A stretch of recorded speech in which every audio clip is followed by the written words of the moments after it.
Well, greetings everyone. It's just great to be here.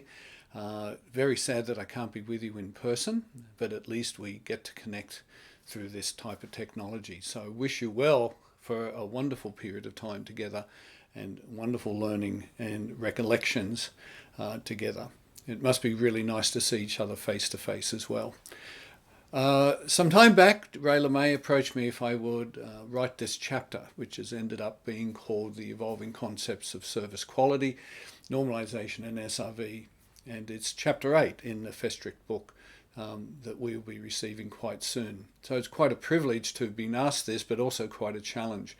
And I didn't particularly have a history that made me especially suitable to write this chapter, so I had to do a lot of digging and scratching about and trying to get things set about quite accurately. And of course, in the Festschrift book, there's a number of other chapters that interlink and cross over with some of the topics that I'm addressing in this as well, or will be expanded by those writers. And so that'll be wonderful when we can all read the various chapters, other than the one we've written. And so it's a fascinating journey, of course, as we glimpse and look back at the work of this man and also discover the features of this man and the modelling he provided for us, his exceptional way of delving into things and never really seeing that a matter is at rest, that there was always something to be learned and something to further elaborate around a concept. And this is certainly true for the evolution of concepts to do with service quality. And so we might note that his era began, as it did for some of us as well, in the midst of the institutional era. And of course, coming on the back of the eugenics movement of the early 20th century, by the time the institutions had evolved into these large cavernous organizations with vast populations of them, the conditions were absolutely terrible, of course. So even though the motivation perhaps of the eugenics movement had died away, the momentum had continued, of course. And Wolf, of course, wrote of this. I've got some books I'm going to show you, so it's not just my talking head, and which is bad enough. So like get to see a book occasionally, and we've all read this. And of course, we entered an era where the true scale of the damage was being exposed. And so books like Christmas in Purgatory was also available, and the public were beginning to learn and to see what conditions were really like for people. And it was scandalous. And sometimes scandals are quite a useful force. Aside from the damage that's occurring to people, they provoke change and the need for change. And the trouble was, as Wolf wrote, is that there was a certain nihilism that existed within the institutions. They had become lost. They didn't know what else to do. They continued within that momentum, but things just grew worse and worse. And the thing was, there was no overarching concept that provided a direction that led to the replacement of the institution. And so we note that as Wolf continued with this, his constant drive for learning and for understanding. And we too sometimes mirrored that. I was asked to speak to a whole range of people who were in this early beginning, and which I did, and the interviews themselves were quite revealing and interesting, although I did come up with very little hard evidence that I could necessarily use within the chapter. There were overall feelings that people had, the involvement with Wolf had generated in them and set their course and influenced their careers and their outlook on life and all sorts of things. But it wasn't particularly a lot of material that came from those interviews that I could just insert into the chapter, so to speak, except for perhaps some contributions from Susan, of course, who also had a hand in my chapter, and also Paul Williams, who I was able to quote a number of areas that were very relevant to the topic of the chapter, and that Paul contributed, which was very nice.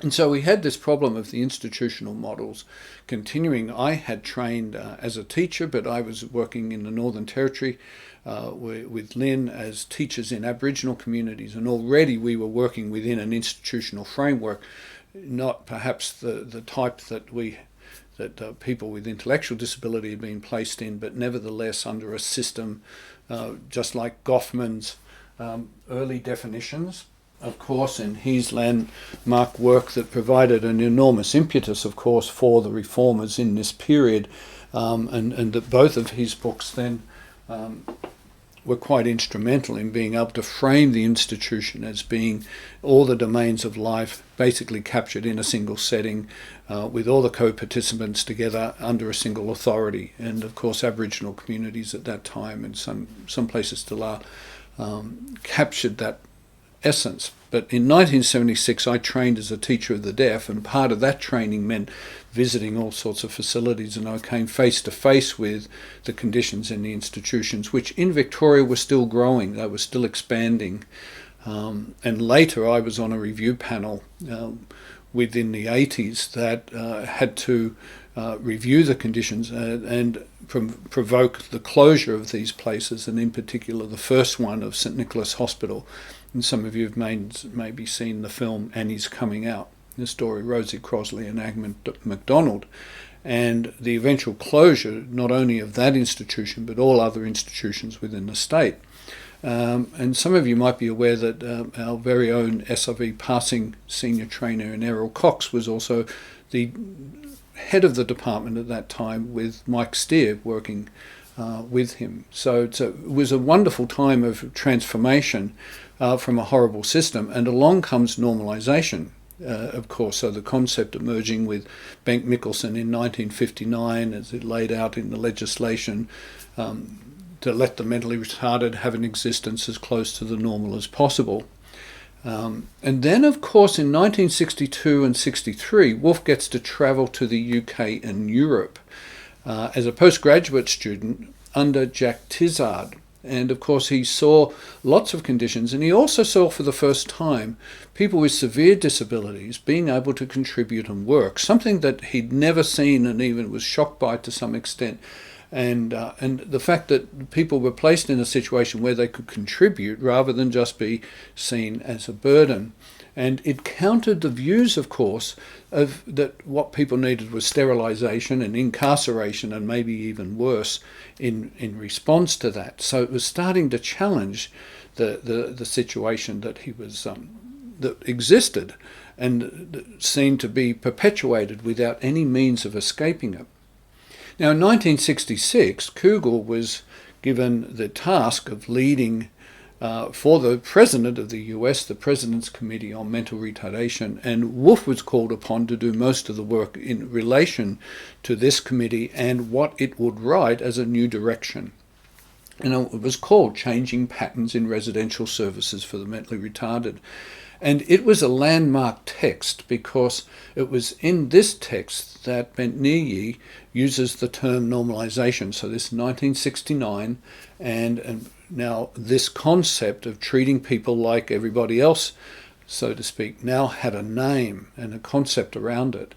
And of course, Wolf also then went on his own trip to Sweden and Denmark in 1969, and this cemented some of these ideas. And he talks about 4 ha-ha moments. And I wonder if we recall our ha-ha moments, where a penny drops, where something we see with renewed clarity, perhaps with a greater depth, and a sense that that's it, that's the point. And so he too writes of 4 ha-ha moments in this period. And by the way, much of this is written about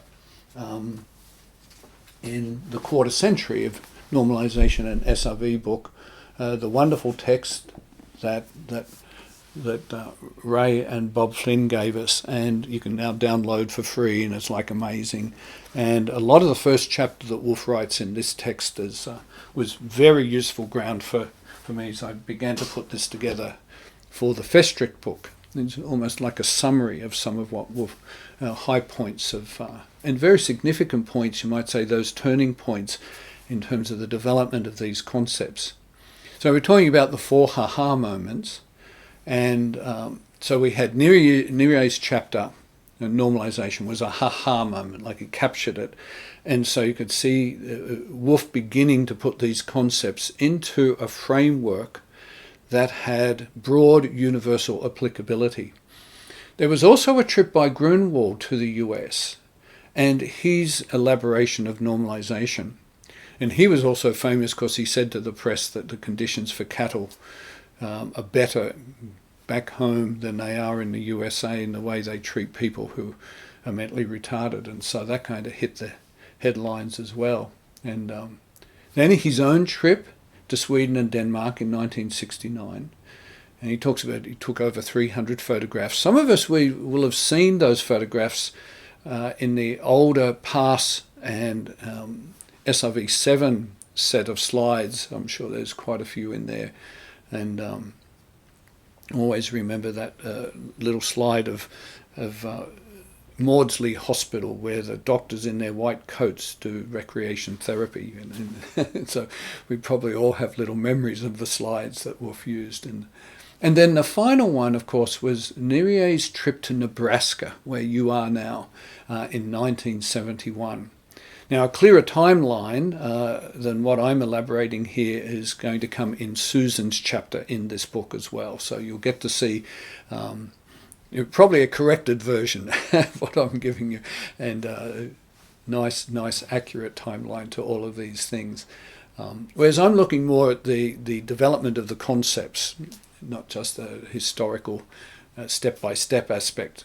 Now, of course, after this, Wolf started writing, and he was often writing to the psychiatric sector about the conditions and the features of the support that people were getting of that system. And it wasn't very complimentary, and they didn't like it very much. And so more and more, he had trouble having his articles published. And so he decided that he would publish his own. Oh, by the way, I didn't print off the cover of the book because my printer would have just died, but here's the changing patterns in a page. And then, of course, in 1972, he published with a number of other authors, including Nérier and Bob Persky, of course, the normalization text. And my printer also kicked up its heels a little bit with the red, so I don't want to introduce a perversion here that this is not what the red looks like. It's a pink, and it's not accurate. And the pink doesn't mean anything else other than my printer doesn't work that well. And so the normalization text of 1972, the red circle book, and of course many of our books since then have continued to contain the red circle. There we go. And as things move on. Now, what also happened, of course, is that in 1969 must have been incredibly busy for Wolf, because in 1969 he publishes the first edition of PASS, Program Analysis of Service Systems, and he writes it again as PASS 2 in 1973, and then 2 years later again as PASS 3 in 1975. So here's my PASS 3 manual, and I have a whole heap of these should anyone want them. I've got lots here that came through because my early beginnings were in PASS, as it were, for many of you, and there's the handbook to PASS 3 as well. So an amazing amount of work. And of course it contained mainly the write-up of the rating, and then of course how to then score it.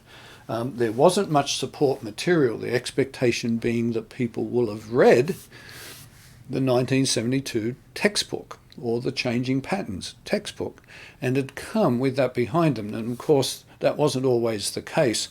So it was like we learnt the concept through the ratings, and as opposed to perhaps the other way around, which is what we then did later with SRV and then passing.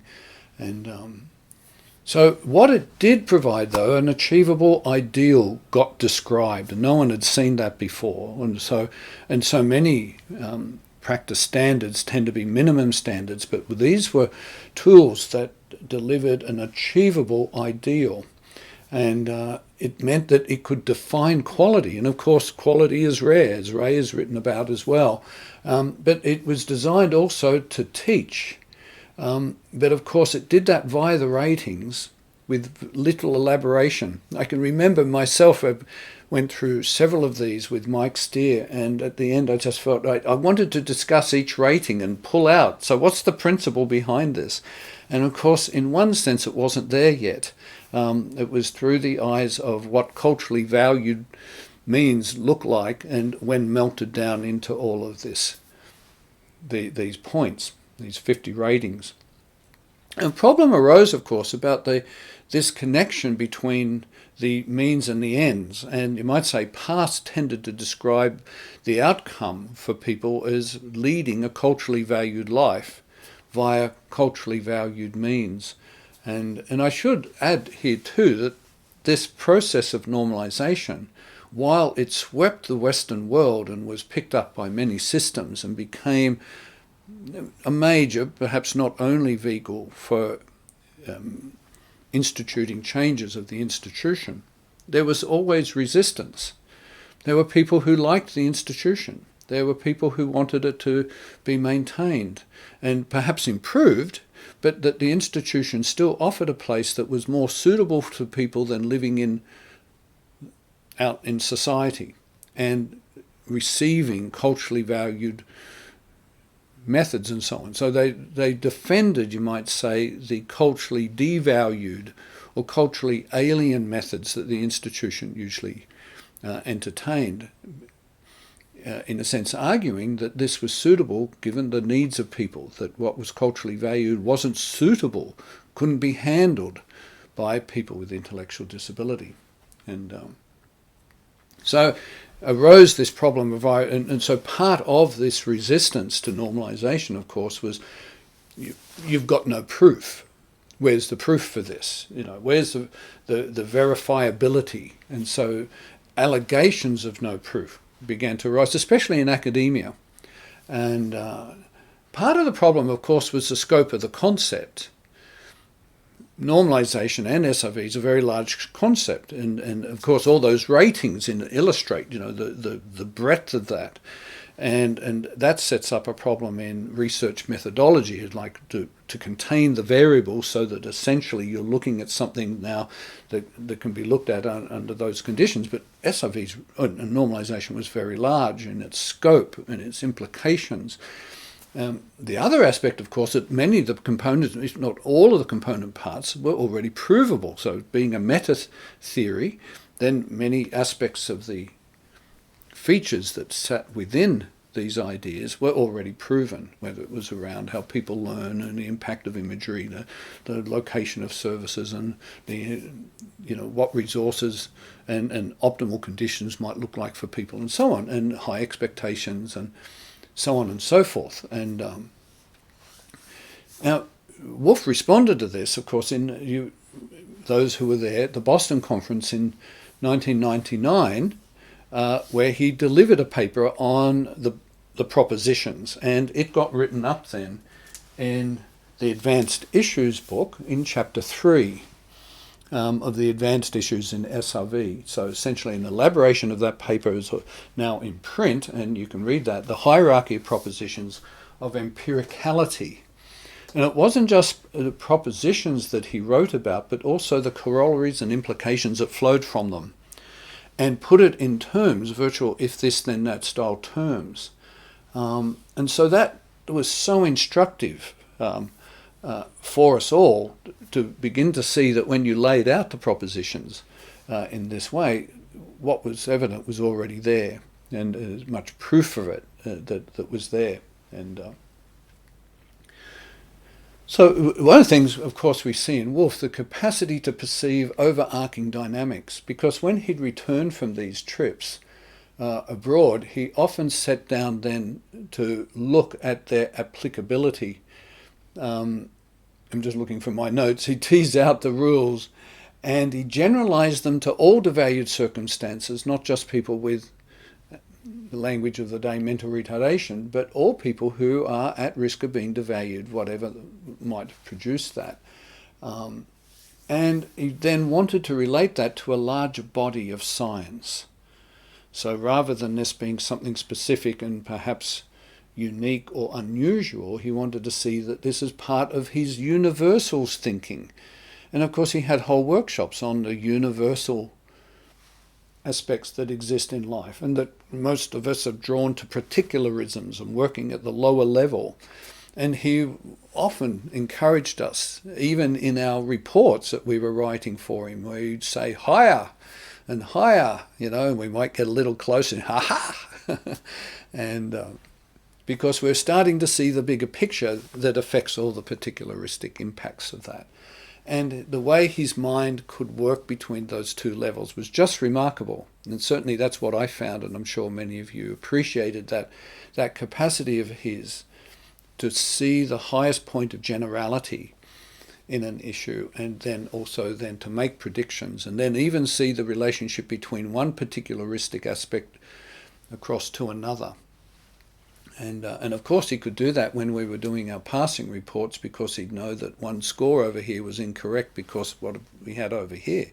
And so, well, those two can't go together that way, So he saw in ways that just astounded me when I first encountered that in one of my report writing editing sessions with Wolf that many of you would have had as well, where he spent a whole day going through what I thought was a fairly final report.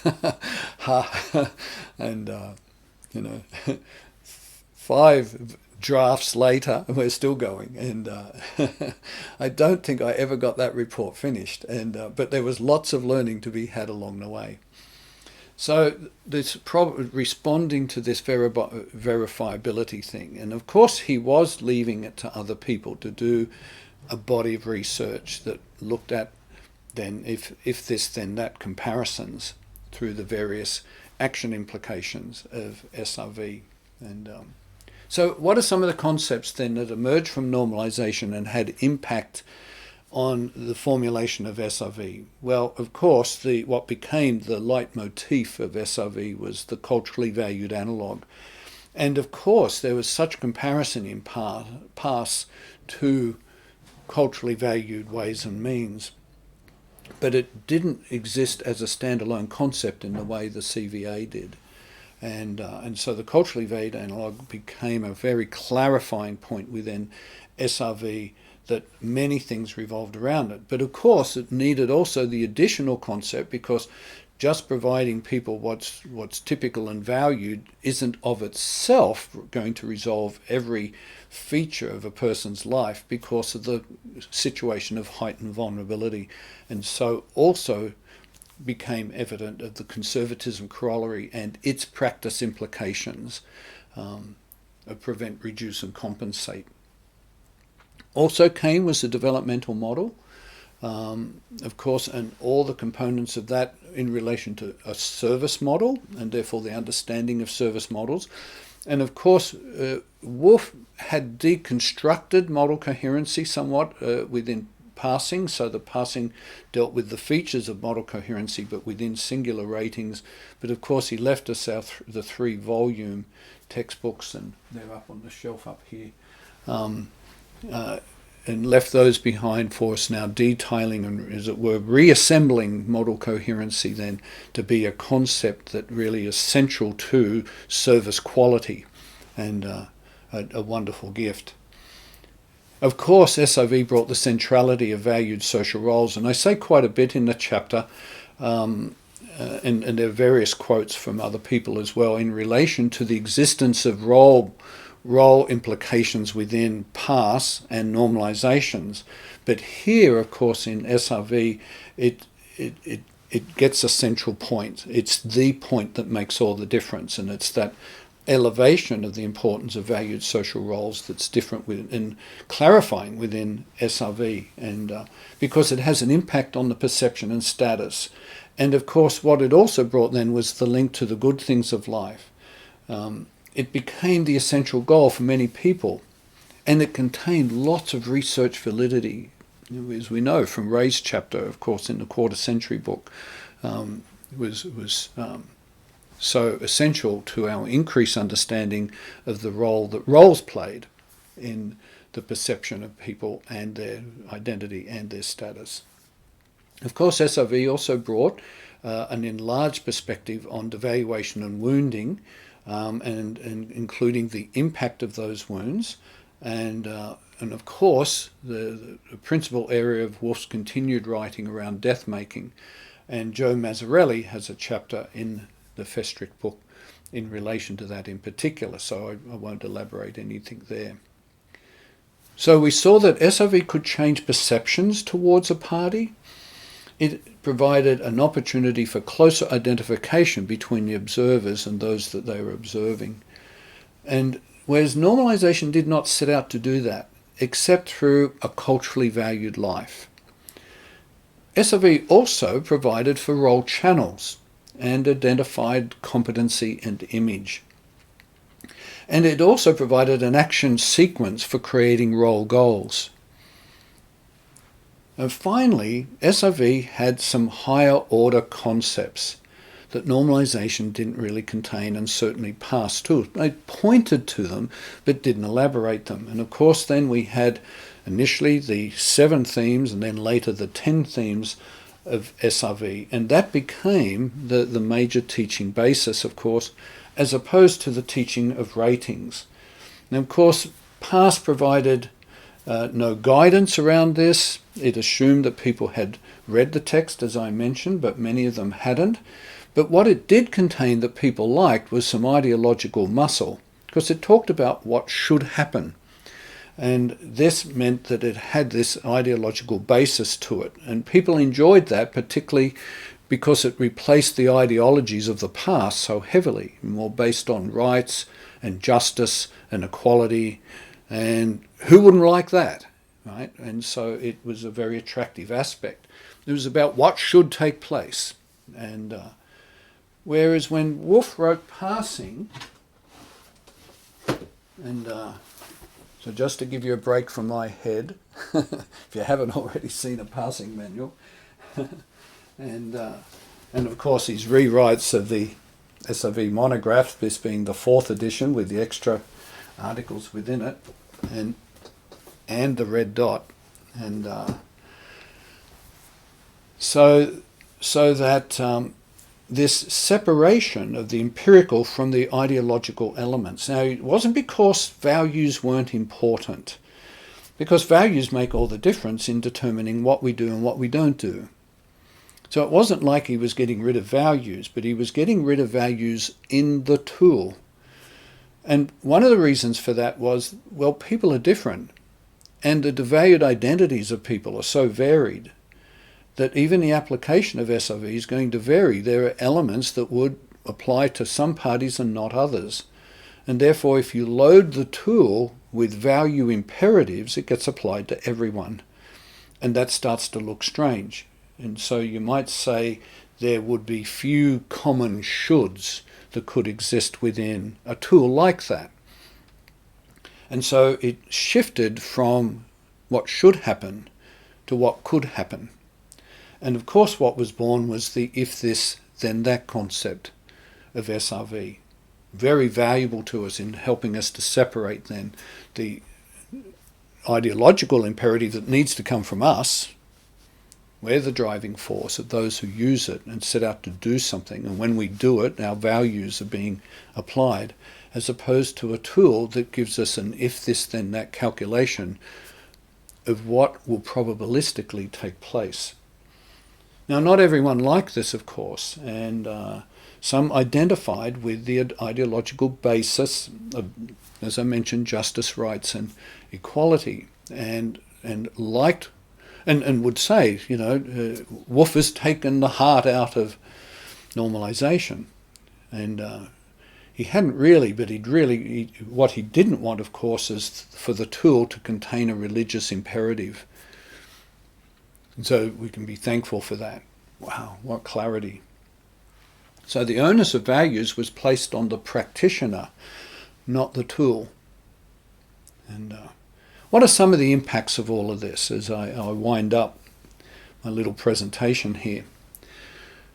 The first is, of course, that we did see service systems pick up normalization and embrace it, not so much with SRV. We did see a shift perhaps in the language where people were being valued, but not their roles. We even had some leaders in Australia say, you know, SRV is not here, you know, as a policy position, which happened in Victoria around 12 years ago. So there are these false claims of systems, of course, using value language of valuing people. And of course, we had a little bit of controversy around that too. Another impact is that there is, though, an enduring set of guiding principles, without which we'd largely be left to slogans and rights and choice and empowerment, or whatever ideological craze is sweeping across us at that time. At least now we have these guidelines.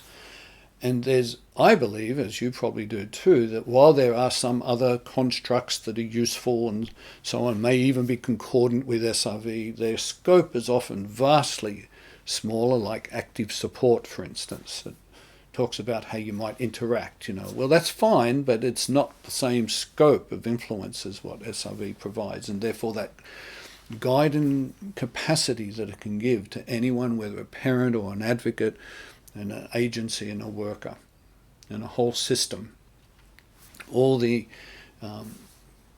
levels of application that we might look at. There are some small, what we might call capacity building agencies that are really running with SRV. We have them in Australia, and I know you have them in North America, who have SRV at the very core of everything that they do. And much of what they're doing is extending to families. And what we're seeing now is that families are well ahead of the system here, and that they are now, in the lives of their son and daughters, producing results in the life of their son and daughter of roles being held that we've never seen before, that society perhaps has never seen or even imagined that a person with a disability could hold that kind of role. And they're teaching us through their examples about what can be accomplished when one puts those guidelines into action and practice. And we've also seen some new countries emerge: Ireland, India, South Korea, Netherlands, Moldova, and a whole band of travelling SRV teachers that have been excellent in doing that. Betsy, Michael, John O'Brien, all sorts of people who get to travel and are doing pretty incredible work as they work across cultures sometimes, and in difficult conditions, to introduce these SRV to people in a way that's just transformative in those areas. Wolf also encouraged the development of SRV groups and study groups that would promote and continue the application and dissemination of SRV in their local areas. And they've continued as well. They go up and down, they start and finish, they get attacked and closed down. They run out of wind, their members die off, all sorts of things that have challenged them, but usually others emerge and continue the work of the dissemination of SRV in particular. In the chapter, I talk about some predictions of the future I was asked to do. And in relation to what, with this background, Wolf might have said about the future of SRV. And Susan came in and assisted with some feedback and some additions in this little section of the chapter as well. So you might be interested to read that. I won't say a lot about that. I'll leave you to read that one. But what aspect is evident, of course, as we all know, Wolf's teaching around modernism and the direction of the culture, and the likelihood too that cultures might collapse. And of course that's a challenge to SRV, given that it doesn't have its own values. It relies on the existence of adaptive, beneficial values existing in a culture, but if that should collapse, then of course SRV is sunk as well. And of course the emergence of the moral coherency event following the planning event. And there's another chapter in the book that's going to talk about these, the planning workshop and the emergence of the moral coherency event to help change agents deal with the fact that things might not get better. But does that change the direction that they head in? What is their work based upon?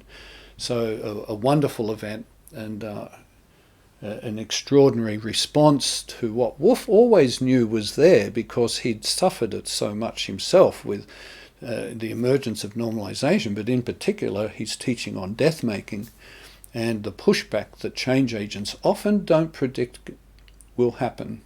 Because after all, the change we want to bring about is such a wonderful idea. we don't anticipate that other people don't agree with that. And so clearly, where would our lives be if it wasn't for the capacities and ability and the spiritual dimensions of Wolf Wolfensberger and his influence on our own life? I wish you well for the days that you are together, that you get to have wonderful fellowship together and a sense of accomplishment, a sense of fulfillment, that we were so fortunate to have him in our life and to be able to learn from him across so many dimensions that has affected us all greatly. So thank you, and I wish you well.